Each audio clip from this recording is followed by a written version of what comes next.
I'm a big Woody Allen fan, always have been, and I remember when Stardust Memories came out, and it came at at his peak, really, in terms of him really exploding and getting the Oscars for Annie Hall and Manhattan. And then he did this really weird film, which at the time seemed to be him telling all his public to piss off, and he wanted to be serious. And I remember at the time really hating it because it wasn't Annie Hall, and then I watched it again about 10 years later and just thought, this is an amazing film. It's fantastic. It's very experimental. It's very brave. Stylistically, it's fascinating. There's a really great opening, which if you haven't seen the film, is a fantastic opening set on the train. And then full of all sorts of great moments of very daring in how he... Woody Allen, for me, is someone who typifies what is great about comedy, in that comedy allows you to be very, very experimental with form. Allows you to play around. Comedy and children's programs are the most experimental types. And it's interesting, lots of comedians have written for children's shows and all that sort of... It really allows you to play around in a way that drama sort of forces you to be a little bit straight and traditional. Whereas comedy, you can... And here he is, applying a comedy mentality to something that isn't always necessarily funny, but I think it's quite funny. And also, if you haven't seen the film, it probably influenced your reading of Woody Allen, in that the famous line, I like his early films, the funny ones, is actually said. People say that to him or to his character. I like all your films, especially the early funny ones. Well, can you remember, where did you first see this film? I saw it at the Glasgow, the GFT, the Glasgow Film Theatre, which is just off Sauchiehall Street in Glasgow, hence the title, and which was just round the corner from my school. So it was where we would occasionally, under the guise of research, sort of sneak off and see films when we were in our sixth form. So that's where I saw it. Oh, so what sort of age were you at that time? I would have been probably, I don't know, about 15, 16. So what was your motivation for going? Because a lot of people don't know about this film. What was your motivation for choosing? All the things you could do that day, why did you choose Stardust Memories? Because I think more people need to see it. Because it will, if you're interested in Woody Allen, I think it will help you so much in understanding his whole oeuvre, really.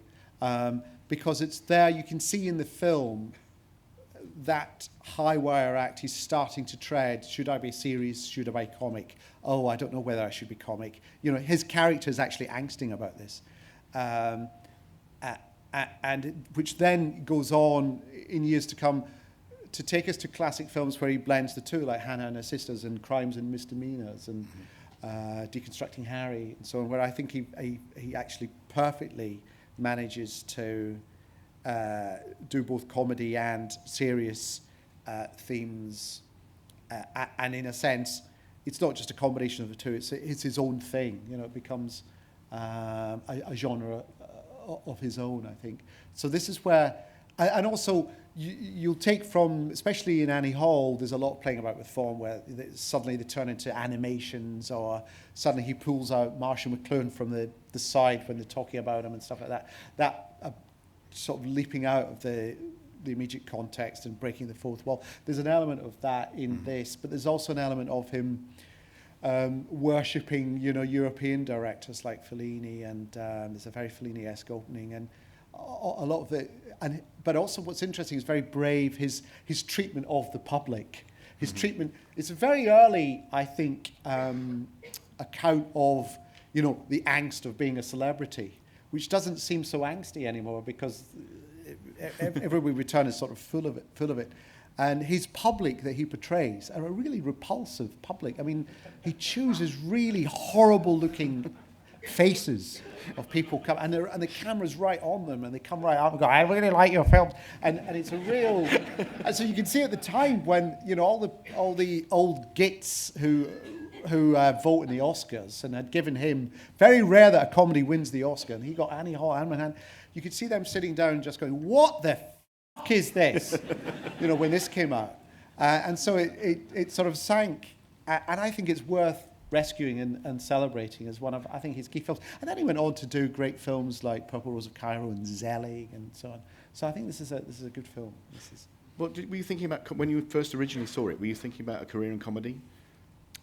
If I was, that would have put me off because it's quite grim in places. What I remember is going to see things like Manhattan and Hannah and Her Sisters in the cinema, and a whole cinema laughing at a film and thinking, I want to do something like this. Mm-hmm. This would be it wasn't so much that I want to do telly or it's just I want to, at some point, I want to fill a cinema with people laughing at my film. And so that was one of the joys when I did in the Loop, which was a sort of cinema version of The Thick of It. It was premiered at the Sundance Film Festival, and there were two screenings. One screening was an evening screening. We did a Q&A, and then there was a Saturday morning screening the next day. We all thought, oh, God, we've got to go back to this. And I thought it'd be empty. And I went back, and I was doing the Q&A, so I came towards the end of it. That thing that I didn't realise directors did, which is not attend the screenings of their own films. They're all whisked off to have dinner. All the things. And I thought that was like strange. You know, you sweated so much. Surely you ought to sit through your own film. And then after the fifth screening of it, I thought, I can't go through this again. I'm off for a kebab. But anyway, so I turned up at the end of the film to do the Q&A, and there was still about 20 minutes to go. And I thought, oh, I'll just go to the back. And I stood at the back, and they were all laughing. And I just thought, that's my moment. I've had my moment. I can die now. That's it. Everything else is just a waste of my time. Well, the screening is called. The series is called Screen Epiphanies. Yeah. What was your actual epiphany with this? What did you realise? Yes, the epiphany was when I watched it again 10 years later. So you'll actually have to come back in 10 years' time to see whether this measures up. Was how, formally how brave it was, how original and daring it was, how experimental it seemed. Mm. Except because it's got Woody Allen in it and it's roughly a comedy, we don't classify it as experimental. That's something you give to serious drama. With comedy, it's just comedy. But look how daring and experimental Monty Python was. Look how daring and experimental Police Squad is. It's the ability to feel confident enough to play about with the form and to break away with it and to talk directly and to introduce surreal elements or make-believe elements and to use dreams and lots of dreams and flashbacks and very Freudian analogy in dramatized form and so on going on here. And lots of cinema references, and then lots of references to his own career as a successful comedy director, now thinking about whether he should go serious. Well, were you aware of those references back in the day when you first saw it? World cinema, was that a mystery to you, or did you know a little bit about Fellini? I only knew about Ingmar Bergman and Fellini and Kurosawa through the number of times that Woody Allen referred to them in his movies. And subsequently, I've tried to watch as much as I can. Oh, The Bicycle Thieves, fantastic film, which he references, I think, in Manhattan as one of his favourite films. An amazing film. Mm-hmm. Not much happens. A man loses a bike. No, a man steals a bike and then somebody steals his bike, or something like that. Yeah, it's not a spoiler, honestly. It's really not a spoiler. I mean, that fundamentally is it. But, this is a guy who's scraping everything he can just to get through the day. He's got no money, and he's got his little son in tow. And so it's such a sad film. So actually, Woody Allen, for me, was my kind of way into world cinema. Mm-hmm. Can you actually think of a way this film's inspired you? Or influenced you? Yeah, totally. I hope it's not too obvious, but it's because what he does is he combines two things that you would think of as being complete opposites, which is complete, absurd, surreal, overt, satire or silliness with realism. and you get both of those sort of crunching against each other in this film. So you get there's a scene a little bit later on in the film where one of the actresses is having a sort of a breakdown, and the way it's filmed is lots of jump cuts and so on, and it's a very, you know, you wouldn't think this is from a Woody Allen film. But what he manages to do, I think, is that thing of the absurd and the real simultaneously, and plotting a link between the two. And it's not something I've overtly thought, oh, I want to do that, but I think I have a tendency to do that. I have a tendency to kind of find the childish and the silly, and yet the kind of not the serious, but the person who takes themselves seriously, and try and play it for real. But the more real you can play it, the more absurd you can get them to say. The more absurd the things you can get them to say. You know. As you become more well known in public life, have you ever thought about Sandy Bates?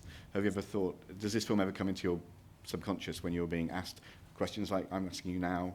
Does it become a bit close to home? I don't think too much about it. I do remember I did a show on Channel 4 called the Armando Iannucci Shows, which was a sort of series of surreal and realistic sketches, and I was really pleased with it. I sweated over it. It took me 18 months, and it was absolutely panned to high heaven when it came out. And I did remember at the time thinking, oh, have I just forgotten how to do comedy? I had a real kind of, I suddenly thought, oh, I wonder if they're right. And then, fortunately, people say they really like it now, and I think it's quite good. But at the time, I remember thinking, it's interesting, critics, the voice of critical opinion, because critical opinion is very, very immediate. And you could see why critical opinion about this film at the time was the way it was, because it was a shock to the system. It wasn't the Woody Allen everyone knew and loved. It felt like he was insulting them. So you could see, but critical opinion is very, very ephemeral. It's very immediate, and then it goes away. So, no offence, but you're very short term.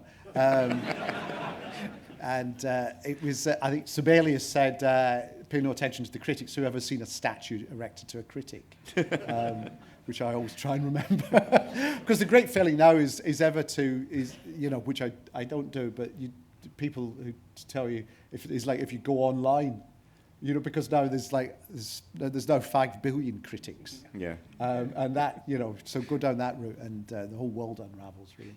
So have you ever met Woody Allen? Yes, I met him twice, actually. I met him when, I think it was not Empire magazine, one of these like GQ or something asked me to interview him when I was shaking, Unfortunately, I had a little cassette recorder to tape the interview, and that was very formal.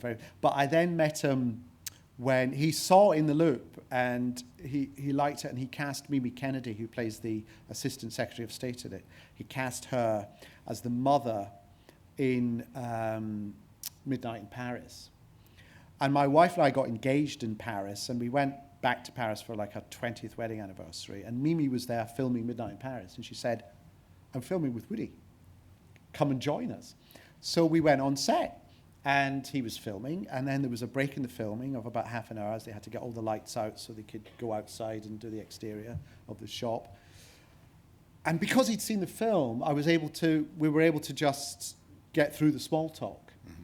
And so we spent half an hour on the street in Paris talking about, lighting and locations and stars and editing and he got very, very animated. He does. And then when I said to him, "Are you looking forward to the edit?"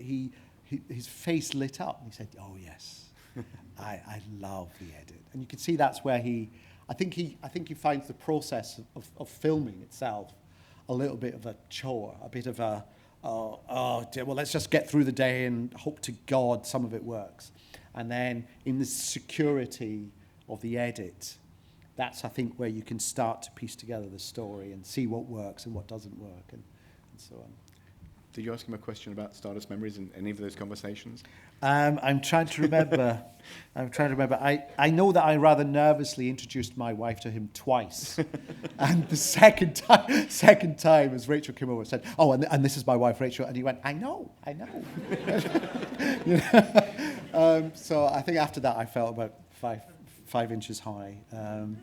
No, I can't. I remember him just asking about what it's like shooting in DC and comparing it to Paris, and in terms of filming and the light, and it was real dull, geeky, but for me, a joy. But I don't think it would have made a fascinating interview to write up, actually.